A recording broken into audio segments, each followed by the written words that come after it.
Alright boys, what is up? So today we're back with another video, and this is going to be a good one because EA have confirmed a new patch update and when it is going to be released. As you can see on your screen, the new UFC 5 patch update is coming tomorrow on March 5th.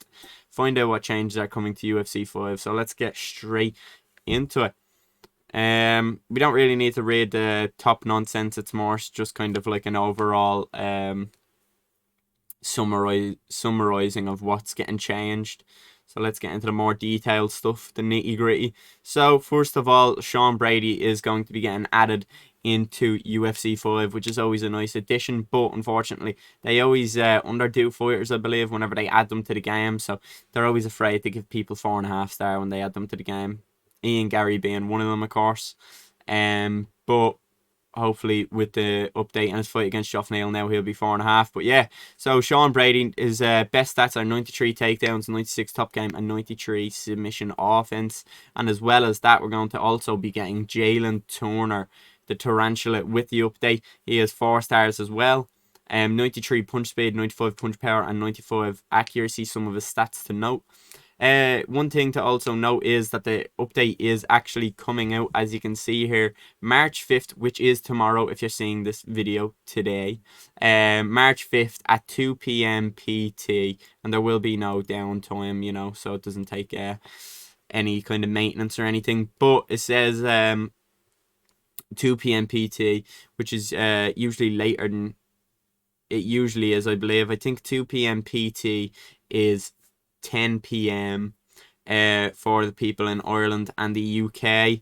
Yeah, so that is really unfortunate. 10 p.m, quite late, especially on a weekday, where, you know, some people have school, some people have work, and some people just have other things to do.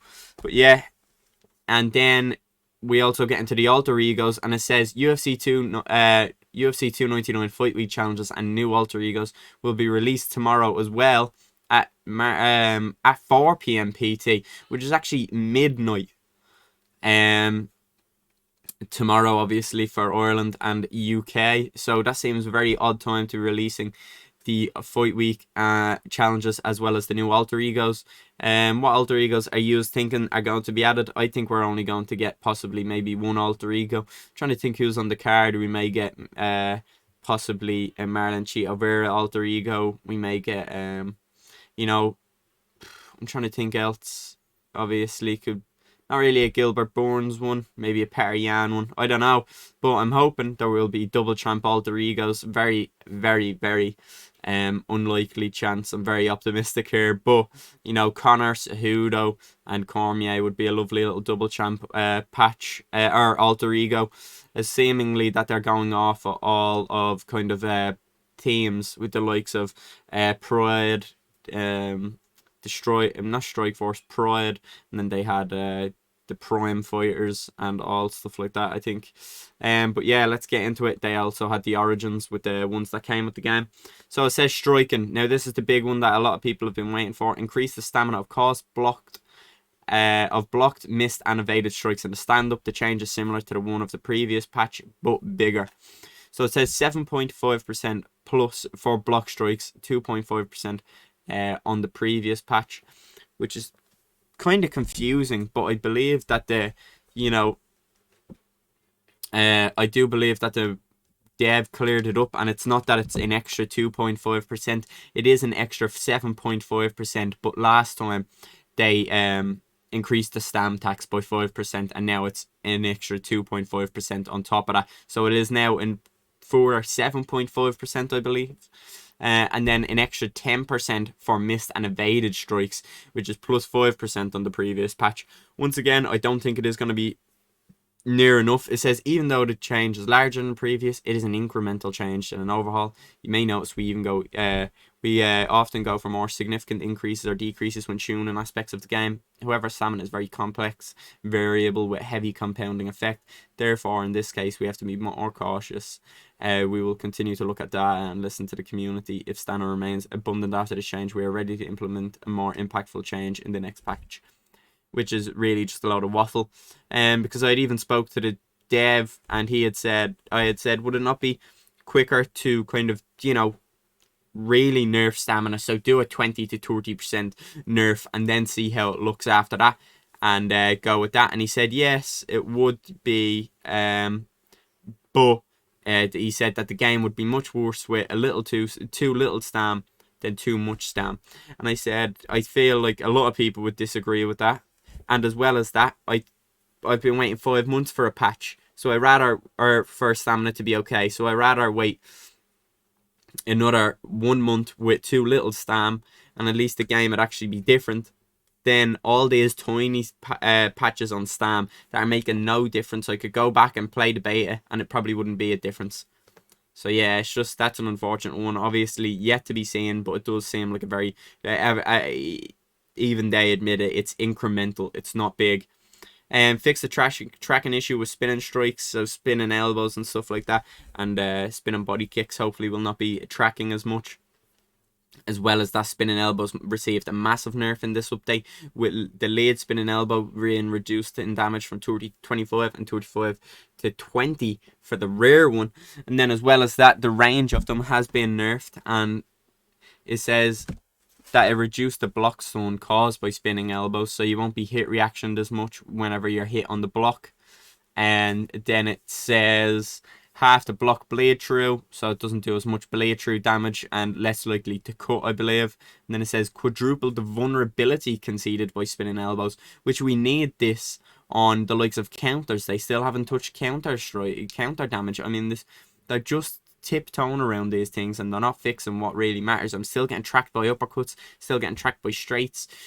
Counter damage is nothing. You can pull on straights, it doesn't do anything.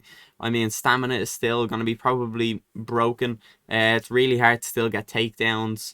The double bail fix doesn't seem good enough, just from what I'm going to read out to you here. Some of this increased the vulnerability on elbows, reduced the damage on them.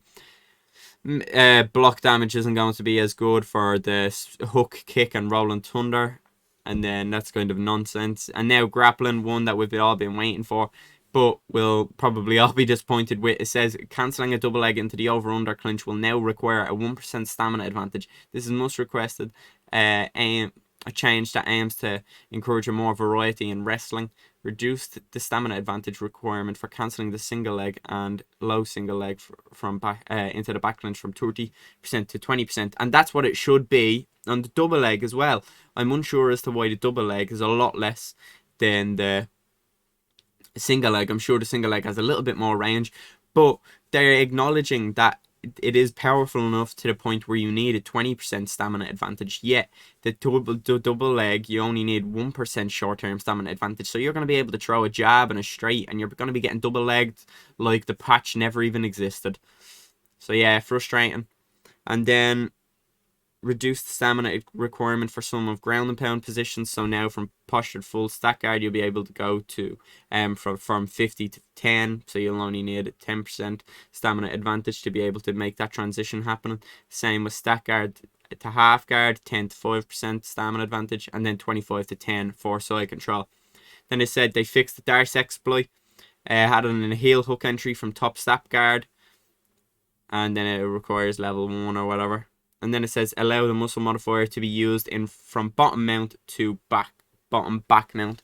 And I think this is arguably the worst change in the whole update. We all know how broken power transitions are. They've completely ruined side control, and now they've completely ruined top mount, because this just means anytime you're caught in a sticky situation in top mount, you're just going to be able to roll over the back mount. If you throw strikes in back mount, you're just going to get arm trapped. If you go for any of the denials, they're quite slow and quite easy to get, because you can't really build up grapple advantage in back mount, because if you build up grapple advantage with strikes, you're going to get arm trapped. So yeah, they've now ruined top mount, and grappling is or ground and pound is practically useless in EA UFC 5. I had actually talked to a dev, and he had admitted the fact that power transitions seem too powerful, yet then they go and do this, and not only do they not nerf it, but they actually add it to more positions, which is just even worse. I mean, they're focusing on slightly reducing facial redness during submissions instead of tracking and all that other stuff. It's just it's useless, and then, you know, miscellaneous additions and updates and all sorts. It just seems really weird. But yeah, if you have liked the video, a like would be appreciated, and if you haven't already subscribed, would be much recommended is do so. I appreciate you all for watching once again, and yeah, turn on the notification bell as well if you haven't already. Peace out.